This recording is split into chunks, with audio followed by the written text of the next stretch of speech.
Shalom, selamat pagi. Video ini berisi tentang pembahasan materi beserta latihan-latihan soal Pupena 5C tema 7 subtema 3 pembelajaran 4 sampai dengan 6. Silakan disimak dan jangan lupa di-subscribe ya supaya tidak ketinggalan dengan video-video selanjutnya.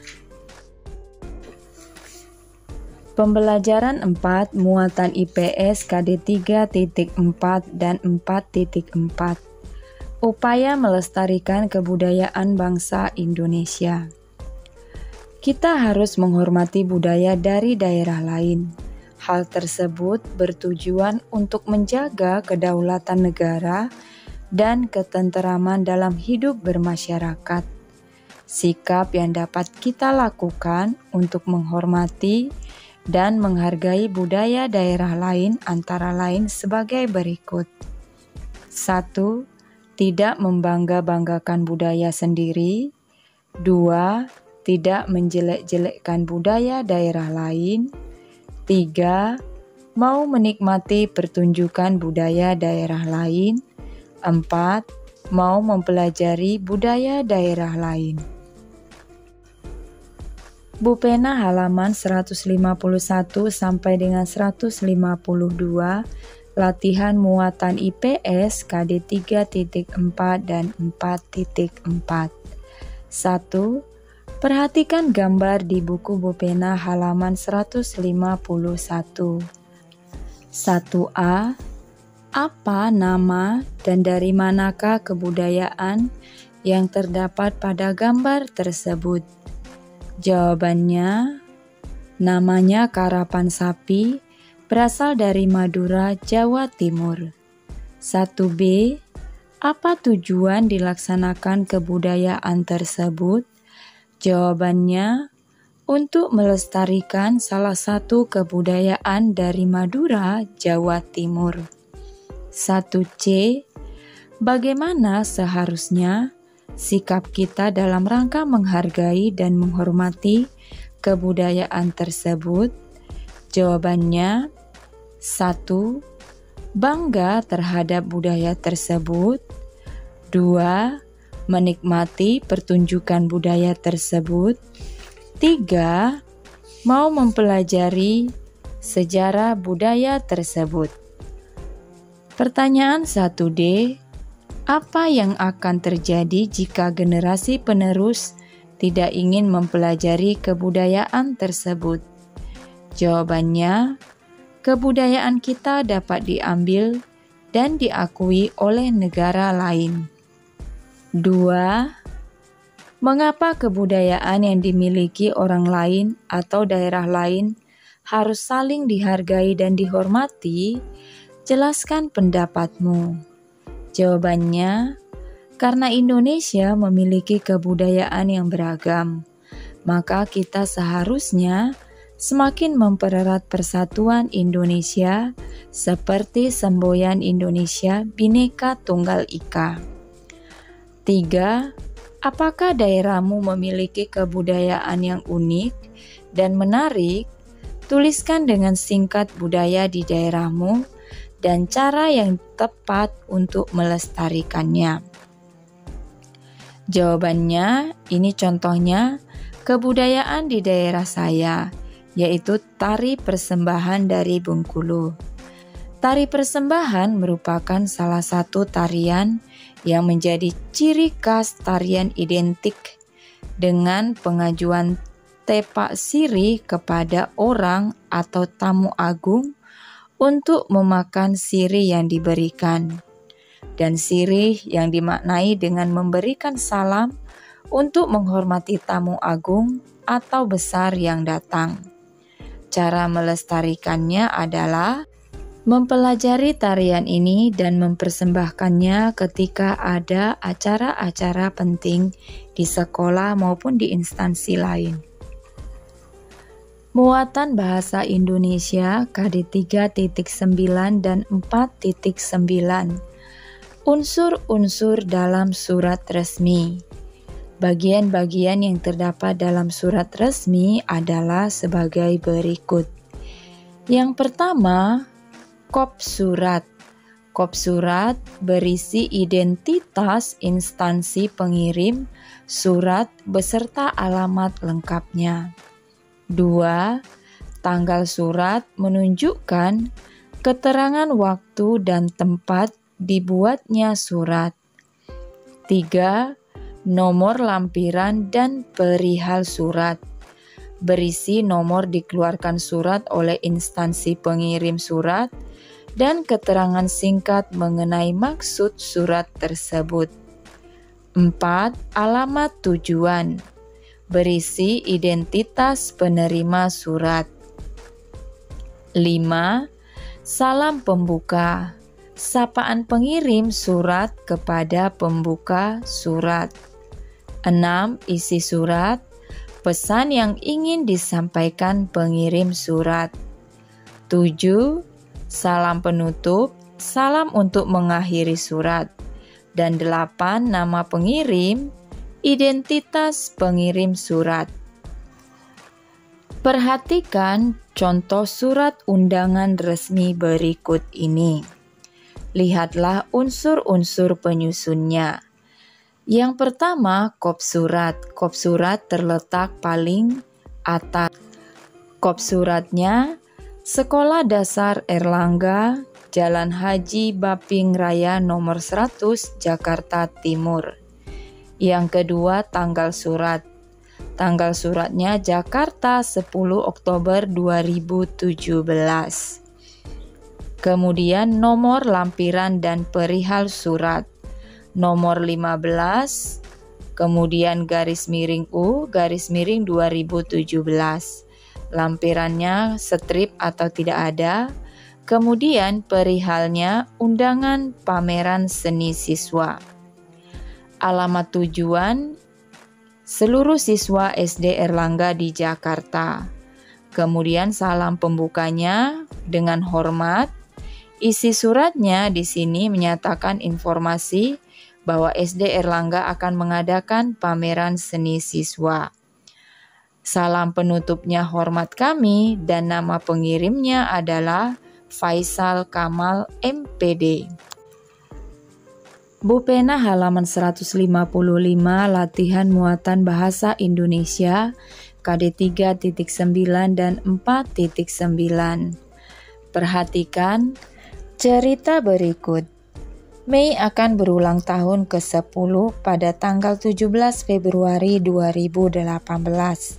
Ia mengundang teman-teman sekolahnya ke rumahnya di Jalan Mawar nomor 3 Bekasi. Perayaan ulang tahun tersebut akan dimulai pada pukul 15.00 WIB. Buatlah surat undangan tidak resmi pada buku tugasmu berdasarkan cerita tersebut. Berikut ini adalah contohnya undangan. Hai teman-teman, datang ya ke acara ulang tahunku yang ke-10 tahun. Hari Sabtu, tanggal 17 Februari 2018, jam 15.00 WIB, tempat Jalan Mawar nomor 3 Bekasi. Semoga semuanya bisa hadir. Salam manis, Mia. Muatan PPKN KD 3.3 dan 4.3, cara menyikapi perbedaan dan keberagaman di lingkungan sekolah. Keberagaman individu tersebut perlu disikapi dengan bijak, agar tercipta kerukunan sesuai dengan semboyan Pancasila, yaitu Bhinneka Tunggal Ika. Berikut beberapa sikap yang dapat dilakukan untuk menjaga kerukunan dalam keberagaman di sekolah. 1. Menerima perbedaan pendapat teman saat diskusi. 2. Tidak mengucilkan teman yang memiliki kebiasaan atau sifat tertentu. 3. Menjenguk teman yang sedang sakit. 4. Meminjamkan peralatan sekolah kepada teman. 5. Melerai dan saling mengingatkan saat ada teman yang berselisih pendapat. Muatan bahasa Indonesia KD 3.9 dan 4.9 membuat surat undangan tidak resmi. Surat undangan tidak resmi adalah surat undangan yang mengatasnamakan perseorangan atau kepentingan perorangan. Umumnya, surat undangan tidak resmi berisi kata-kata yang lebih sederhana dibandingkan surat undangan resmi. Contohnya, undangan ulang tahun, undangan pertunjukan pentas seni di sekolah, dan undangan pernikahan. Muatan SBDP KD 3.4 dan 4.4 karya seni rupa daerah di Indonesia. Dalam membuat karya, tentu seseorang akan melalui berbagai proses yang panjang. Untuk itu, kita wajib mengapresiasi setiap karya seni yang telah dibuat tersebut. Berikut merupakan gambar karya seni rupa daerah di Indonesia. Gambar yang pertama, karya seni ukir. Gambar yang kedua, karya seni patung. Dan gambar yang ketiga, karya seni anyaman. Muatan IPA KD 3.7 dan 4.7. Perubahan wujud benda atau mengembun di sini. Mengembun merupakan perubahan wujud dari benda gas menjadi benda cair. Contohnya adalah butiran air di permukaan gelas. Butiran air di permukaan gelas adalah contoh proses mengembun. Bupena halaman 157, latihan muatan IPA KD 3.7 dan 4.7. 1. Perhatikan peristiwa-peristiwa berikut. Tuliskan yang menunjukkan peristiwa mengembun. Jelaskan alasanmu. 1A. Baju di jemuran kering ketika cuaca panas. 1B. Balon pecah ketika terpapar panas matahari. 1C. Munculnya titik-titik air pada tutup gelas. 1D. Rumput yang basah saat pagi hari. 1E. Kamper yang didiamkan terbuka di lemari. Jawaban yang menunjukkan peristiwa pengembunan adalah C. Munculnya titik-titik air di dalam gelas karena air yang menguap pada gelas mengalami penurunan suhu pada tutup gelas. Yang kedua, yang D. Rumput yang basah pada pagi hari karena udara pada malam hari memiliki banyak uap air, sehingga pada pagi hari uap tersebut berubah menjadi air akibat penurunan suhu. 2. Lengkapilah kalimat berikut dengan jawaban yang tepat. 2A. Embun adalah contoh perubahan wujud benda. Jawabannya gas menjadi benda cair. 2B. Minyak atsiri diperoleh melalui proses penyulingan dengan mendinginkan uapnya.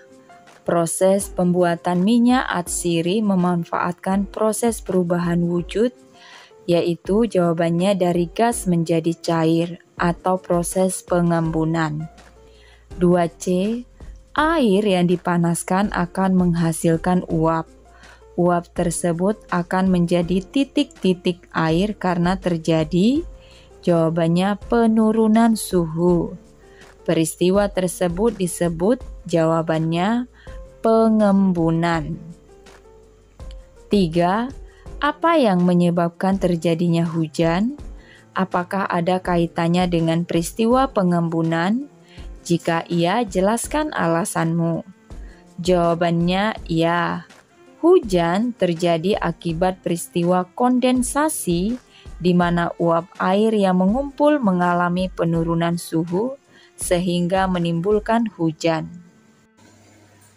Muatan bahasa Indonesia KD 3.5 dan 4.5 menuliskan informasi penting dalam bentuk peta pikiran. Peta pikiran dapat mempermudah kita Menemukan informasi penting dalam sebuah teks. Langkah-langkah untuk menguraikan teks menggunakan peta pikiran adalah sebagai berikut. 1. Tentukanlah ide pokok dari teks yang disajikan. 2. Catatlah kalimat penjelas dari ide pokok tersebut ke dalam bentuk poin-poin. 3.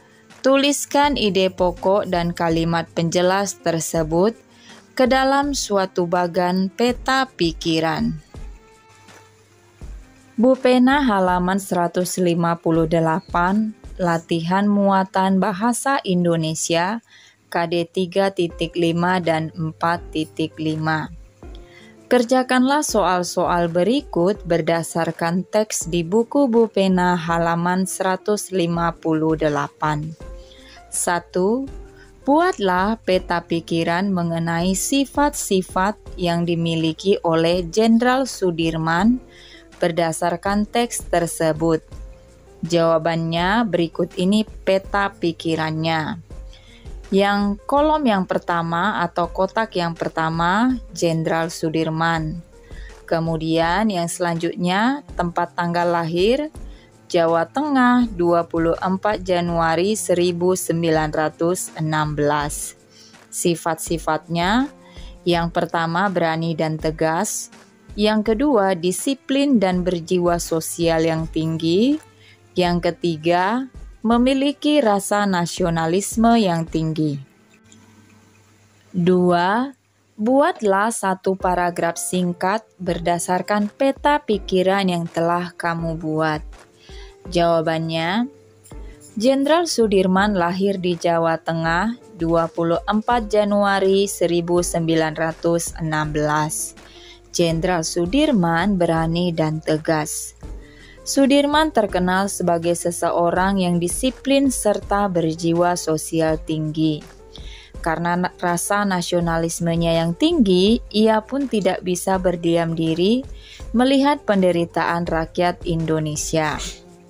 Pertanyaan nomor 3, menurut pendapatmu, bagaimana cara yang dapat kamu lakukan agar dapat meneladani sifat-sifat Jenderal Sudirman tersebut? Jawabannya, peduli terhadap sesama dan saling tolong-menolong. Muatan PPKN KD 3.3 dan 4.3 meneladani sikap para pahlawan bangsa. Cita-cita kemerdekaan telah mempersatukan tokoh-tokoh kemerdekaan meskipun mereka memiliki suku, ras, agama, dan budaya yang beragam. Oleh sebab itu, sudah sepatutnya sebagai warga negara, kita menjaga dan mengisi kemerdekaan ini dengan berbagai hal positif yang berguna bagi bangsa dan negara ke depannya. Sikap kepahlawanan yang harus diterapkan dalam kehidupan sehari-hari. Yang pertama, berani. Berani yaitu sikap tidak takut atau gentar dalam menghadapi bahaya, kesulitan, ataupun tantangan untuk memperjuangkan kebaikan. Yang kedua, gigih. Gigih yaitu sikap tetap teguh pada pendirian atau pikiran meskipun menghadapi banyak rintangan, serta tidak mudah putus asa meskipun mendapat kegagalan hingga tujuan yang dicita-citakan dapat tercapai. 3. Rela berkorban. Rela berkorban yaitu sikap ikhlas hati memberikan sesuatu yang dimiliki untuk orang lain, tidak mementingkan diri sendiri atau tidak egois. Yang keempat, berjiwa besar.